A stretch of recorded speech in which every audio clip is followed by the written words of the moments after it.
emerging from the National Cabinet with promising news on the health front. It is fantastic that we have effectively achieved elimination at this time in many parts of the country, leading states to lift the 100-person limit on indoor gatherings as part of Stage 3 of the restriction roadmap in July. It will be replaced by a 4 square metre rule application to those premises. And that can be anything from funerals through to the number of people who can be in a premises. Restriction relief coming for outdoor events. Stadiums with a capacity of 40,000 or less will be able to have crowds of up to 25% capacity as long as it's ticketed and seated. This is not something that's happening straight away, but we have to give venues and others time to prepare for that sort of change. Bigger venues like the MCG could be given a special exemption. I would venture that it would be the subject of a discrete approval for each venue. After weeks of back and forth on borders, a breakthrough. Well, the plan was not by July,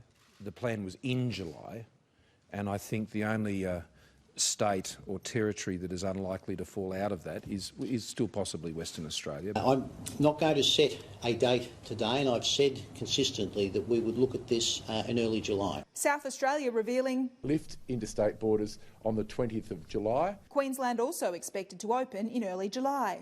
In Queensland, they've torn down that wall there, Mr Speaker. The green light could be given for some international students to study in Australia, with a pilot scheme being looked at within the next month. But the PM says it is contingent on states opening their borders. If you can't come to your state from Sydney, then no one's coming to your state from Singapore. The Prime Minister has emphatically slapped down a suggestion from one of his backbench MPs that people defying the medical advice and attending protests should have the job seeker payment removed. We won't be doing that. The reason is that enforcement of these matters is for the state and territory governments. Hours earlier, the Finance Minister left the option open. Well, look, I mean, that is a conversation that would be worthwhile having. But for the PM, it's clearly conversation closed.